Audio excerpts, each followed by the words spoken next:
Education में आप सभी का हार्दिक स्वागत। रीट 2021 सुपरफास्ट क्वेश्चंस में आज के वीडियो में हम राजस्थान के एकीकरण के महत्वपूर्ण प्रश्नों के बारे में परिचर्चा करेंगे।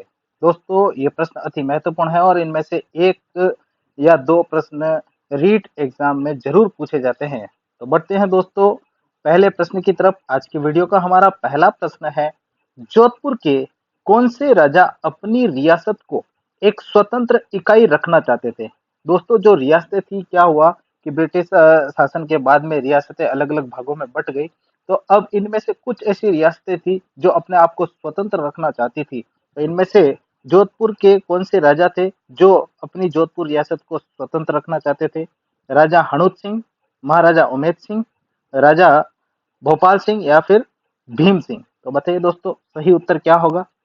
सही उत्तर होगा दोस्तों राजा हनुत सिंह, जो जोधपुर को स्वतंत्र रियासत के रूप में रखना चाहते थे।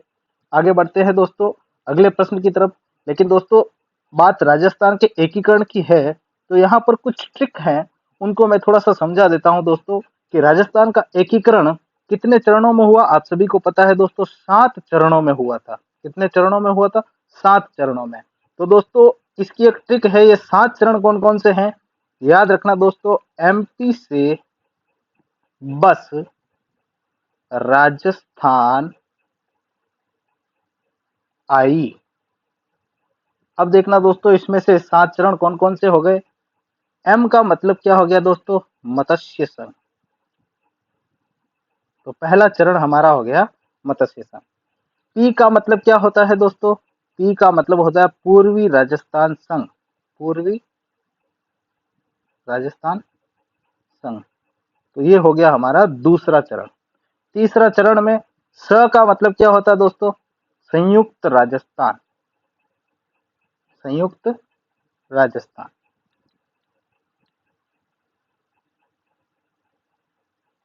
ये था दोस्तों तीसरा चरण। चौथा चरण क्या हो गया दोस्तों? चौथा चरण है ब से बृहद राजस्थान। बृहद राजस्थान, ये चौथा चरण था। और दोस्तों, इस बृहद राजस्थान को 30 मार्च पर राजस्थान दिवस के रूप में मनाया जाता है। राजस्थान दिवस, ये आप सभी को मालूम है दोस्तों। आगे बढ़ते हैं। स का मतलब क्या होता है दोस्तों? संयुक्त बृहद राजस्थान। संयुक्त बृहद राजस्थान, ये था पांचवा चरण। और छठा चरण था दोस्तों राजस्थान संघ। राजस्थान संघ, ये था छठा चरण। और सातवां चरण आप सभी को पता है दोस्तों, सातवां चरण इसमें होगा नवीन राजस्थान। नवीन राजस्थान। तो दोस्तों, ये है राजस्थान के 7 चरण। हमें क्रम वाइज कैसे याद रखने उसकी ट्रिक। तो बढ़ते हैं दोस्तों दूसरे प्रश्न की तरफ। दूसरा प्रश्न हमारा आपकी स्क्रीन पर देखिए। राजस्थान एकीकरण की प्रक्रिया के प्रथम चरण में मत्स्य संघ के प्रधानमंत्री बने। तो दोस्तों, प्रथम चरण तो आपको पता ही है, मत्स्य संघ था। लेकिन इसके प्रधानमंत्री कौन थे? जुगल किशोर चतुर्वेदी, श्री शोभाराम कुमावत, उदय भान सिंह या ज्वाला प्रसाद जिज्ञासु? तो बताइए दोस्तों, सही ऑप्शन कौन सा होगा इसमें से? शोभाराम कुमावत, ये राजस्थान के दोस्तों प्रथम चरण के मत्स्य संघ के प्रधानमंत्री थे। दोस्तों, ये मत्स्य संघ जो था वह कब हुआ था? 25 अप्रैल 1948 को। कब हुआ था दोस्तों? 25 अप्रैल 1948 को। इसमें 4 जिले थे, ए, बी, सी और डी। याद रख सकते हैं दोस्तों। ए का मतलब होता है अलवर, बी का मतलब होता है भरतपुर, सी का मतलब होता है करौली और डी का मतलब होता है धौलपुर। और दोस्तों, इसमें राजधानी कौन सी थी? अलवर इसकी राजधानी थी। कौन सी थी? अलवर राजधानी थी। ये भी ध्यान रखना है दोस्तों, अलवर इसकी राजधानी थी। और इस संघ का उद्घाटन किसने किया था? उद्घाटन किसने किया था दोस्तों? एन वी गाडगिल ने। इस संघ का उद्घाटन एन वी गाडगिल ने किया था। और इसके महाराज प्रमुख जो थे वह धौलपुर के राजा धौलपुर के राजा कौन थे दोस्तों? उदयभान सिंह। उदयभान सिंह, यह भी याद रखना है दोस्तों। इतने इस प्रश्न से प्रश्न जुड़े हुए हैं। आगे बढ़ते हैं दोस्तों अगले प्रश्न की तरफ। अगला प्रश्न आपकी स्क्रीन पर, राजस्थान निर्माण के द्वितीय चरण राजस्थान संघ की राजधानी बनाया गया। तो दोस्तों दूसरा चरण कौन सा था? आपको पता है, राजस्थान संघ यानी कि पूर्वी राजस्थान संघ। पूर्वी राजस्थान संघ। तो इसकी राजधानी किसे बनाया गया? अलवर, कोटा, उदयपुर या फिर जयपुर? तो बताइए दोस्तों सही उत्तर क्या होगा? कोटा को इसकी राजधानी बनाया गया था। अब दोस्तों इसमें 9 रियासतें जुड़ी हुई थी और एक ठिकाना जुड़ा हुआ था। तो उन 9 रियासतों को याद करने का एक तरीका है दोस्तों, प्रभु प्रभु का की सा को झाड़ू बाटो। ये ध्यान रखना दोस्तों, ये ट्रिक है इन सभी रियासतों को याद करने की। अब कौन कौन सी है? प्र का मतलब समझ में आ गया आपको, प्रतापगढ़। बू का मतलब हो गया बूंदी, और की का मतलब हो गया किशनगढ़। सा का मतलब हो गया शाहपुरा। को का मतलब हो गया कोटा। झा का मतलब हो गया झालावाड़। डू का मतलब डूंगरपुर। बा का मतलब बांसवाड़ा। और दोस्तों टो का मतलब हो गया टोंक। क्या हो गया? टो का मतलब हो गया टोंक। और दोस्तों इसमें एक ठिकाना जुड़ा था। ठिकाना कौन सा था ये ध्यान रखना है। इसमें ठिकाना था कुशलगढ़। कौन सा ठिकाना था? कुशलगढ़। और इसकी राजधानी कोठा। राज प्रमुख, राज प्रमुख कौन था दोस्तों? कोटा के महाराव भीम सिंह इसके राज प्रमुख थे। और उपराज प्रमुख पूछा जाए तो दोस्तों वे थे बहादुर सिंह। कहाँ के थे? बूंदी के। तो दोस्तों ये संघ स्थापित कब हुआ था? 25 मार्च 1948 को स्थापित हुआ था। ये भी ध्यान रखना है दोस्तों। आगे बढ़ते हैं अगले प्रश्न की तरफ। अगला प्रश्न आपकी स्क्रीन पर, माणिक्यलाल वर्मा प्रधानमंत्री बनाए गए। दोस्तों माणिक्यलाल वर्मा प्रधानमंत्री किस चरण के बनाए गए थे? राजस्थान संघ के, वृहत राजस्थान के, संयुक्त राजस्थान के या फिर संयुक्त वृहत राजस्थान के? तो बताइए दोस्तों माणिक्यलाल वर्मा किसके प्रधानमंत्री बनाए गए थे? संयुक्त राजस्थान के। और इसकी स्थापना कब हुई थी दोस्तों? 18 अप्रैल 1948 को। और इसकी राजधानी किसे बनाया गया था दोस्तों? ये ध्यान रखना, इसकी राजधानी बनाया गया था उदयपुर को। किसको बनाया गया? कौन सी रियासत थी? उदयपुर। उदयपुर को इसकी क्या बनाया गया था दोस्तों? राजधानी बनाया गया था। राज प्रमुख कौन थे? उदयपुर के महाराणा भोपाल सिंह। ये ध्यान रखना दोस्तों, जिसकी राजधानी बनाई जाएगी राज प्रमुख भी उसी राजधानी का राजा होगा। आगे बढ़ते हैं दोस्तों अगले प्रश्न की तरफ। अगला प्रश्न आपकी स्क्रीन पर, राज्य के एकीकरण के दौर में सिरोही को राजस्थान में कब शामिल किया गया? वेरी मोस्ट इंपोर्टेंट प्रश्न है दोस्तों, एक से बढ़कर एक है प्रश्न। और अगर प्रश्न आपको अच्छे लगे तो वीडियो को लाइक, शेयर और सब्सक्राइब जरूर कीजिएगा, ताकि और अच्छे प्रश्न आपके सामने प्रस्तुत कर सके। तो बताइए दोस्तों सिरोही को राजस्थान में किस चरण में शामिल किया गया? पंचम चरण, सप्तम चरण, पंचम चरण या फिर षष्ठम चरण? तो बताइए दोस्तों सही उत्तर होगा हमारा षष्ठम चरण, यानी छठे चरण में। और छठे चरण का नाम क्या था दोस्तों? राजस्थान संघ। ये याद रखना है दोस्तों, ट्रिक आपको बता दी गई है कि संघ को कैसे याद करेंगे हम, ये चरणों को कैसे याद करेंगे। दोस्तों ये चरण कब हुआ था? 26 जनवरी 1950 को हुआ था। और इसमें ये भी याद रखना है दोस्तों, वेरी वेरी मोस्ट इंपोर्टेंट है कि सिरोही शामिल तो हो गया, लेकिन सिरोही के 2 क्षेत्र इस समय शामिल नहीं थे। एक तो आबू और दूसरा था देलवाड़ा। कौन सा था? देलवाड़ा। ये ध्यान रखना दोस्तों, सिरोही के 2 क्षेत्र इस चरण में शामिल नहीं थे।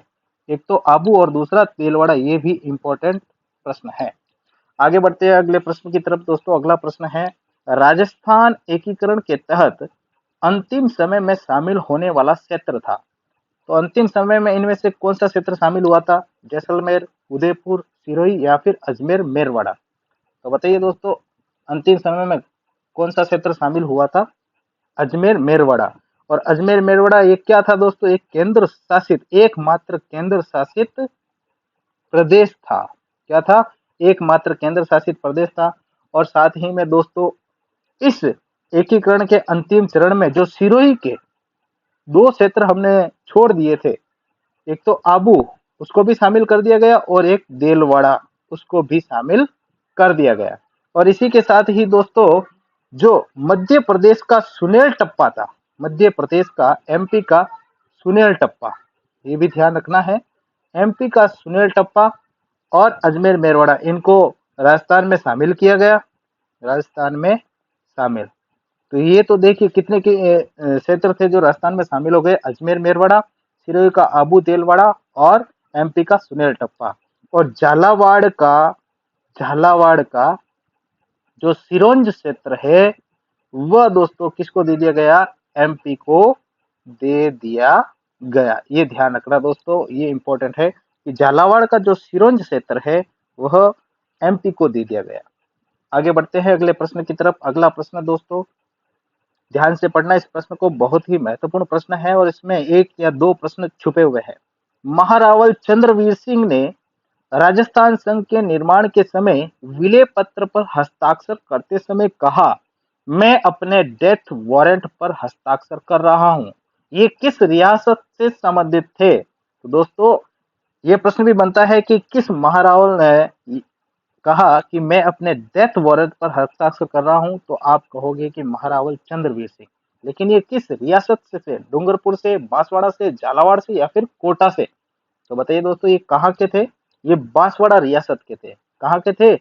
बांसवाड़ा रियासत के। दोस्तों, इंपॉर्टेंट प्रश्न है और कई बार एग्जामों में इसे पूछा गया है, तो इस पर विशेष आपको ध्यान देना है। आगे बढ़ते हैं अगले प्रश्न की तरफ।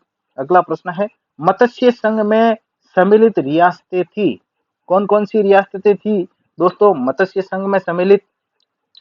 जयपुर, उदयपुर, कोटा और बूंदी, भरतपुर, धौलपुर, डूंगरपुर और बांसवाड़ा, अलवर, भरतपुर, धौलपुर, करौली, सिरोही, शाहपुरा, किशनगढ़ या प्रतापगढ़? तो बताइए दोस्तों, याद रखना दोस्तों, ए, बी, सी और डी, यानी कि अलवर, भरतपुर, धौलपुर, करौली, ये रियासत है। सही उत्तर हो गया तीसरा ऑप्शन। आगे बढ़ते हैं दोस्तों अगले प्रश्न की तरफ। अगला प्रश्न है, किस आयोग की सिफारिशों पर आबू देलवाड़ा तहसील एवं अजमेर मेरवाड़ा क्षेत्र को राजस्थान में मिलाया गया? तो यहाँ पर आयोग की सिफारिश के बारे में बताना है दोस्तों। शंकर राव समिति, राज्य पुनर्गठन आयोग, सत्यनारायण समिति या फिर उक्त में से कोई नहीं? तो कौन सी सिफारिश होगी दोस्तों? राज्य पुनर्गठन आयोग। इसके द्वारा आबू देलवाड़ा को अंतिम चरण में, किस चरण में? सातवां चरण, अंतिम चरण में मिलाया गया था दोस्तों, ये ध्यान रखना। और इस सिफारिश के अध्यक्ष कौन थे, ये भी ध्यान रखना है दोस्तों। अध्यक्ष थे श्री फजल अली। श्री फजल अली कौन थे दोस्तों? फजल अली, ये भी ध्यान रखना है दोस्तों। आज के वीडियो का हमारा अंतिम प्रश्न आपकी स्क्रीन पर। दोस्तों, वीडियो को लाइक, शेयर और सब्सक्राइब जरूर कीजिएगा, बहुत ही महत्वपूर्ण प्रश्न है। देखिए, राज्य के झालावाड़ जिले का सिरोंज क्षेत्र एमपी में कब मिलाया गया? तो दोस्तों, ऊपर जो प्रश्न पूछे गए थे उनमें बताया भी गया था, यानी कि झालावाड़ क्षेत्र का सिरोंज क्षेत्र जो है झालावाड़ जिले का, वो एमपी में कब मिलाया गया था? तो देखिए दोस्तों, बताइए ऑप्शन में, जनवरी 1950, 15 मई 1949, 1 नवंबर 1956 या फिर 30 मार्च 1949? तो सही ऑप्शन क्या होगा दोस्तों? अंतिम चरण था वो 1 नवंबर 1956 को। ये राजस्थान का 7वां चरण था। कौन सा चरण था दोस्तों? 7वां चरण था ये राजस्थान का। और इस समय क्या हुआ था कि एमपी में सिरोंज को मिलाया गया और एमपी से क्या लिया गया? ध्यान रखना दोस्तों, सुनेल टप्पा। सुनेल टप्पा एमपी से राजस्थान में मिलाया गया, मिलाया गया। और क्या क्या मिलाया गया दोस्तों, आपको याद हो तो कमेंट बॉक्स में जरूर लिखिएगा। अजमेर मेरवाड़ा बता देता हूं मैं, अजमेर मेरवाड़ा जो एकमात्र केंद्र शासित प्रदेश था ब्रिटिश सरकार के समय, और कौन क्या था, आबू देलवाड़ा। ये क्षेत्र भी राजस्थान में मिलाए गए थे दोस्तों, याद रखना। तो दोस्तों आज का वीडियो इतना ही। वीडियो अच्छा लगा तो लाइक शेयर और सब्सक्राइब जरूर कीजिएगा दोस्तों। फिर मिलेंगे अगले वीडियो में, तब तक के लिए आप सभी को नमस्कार, धन्यवाद।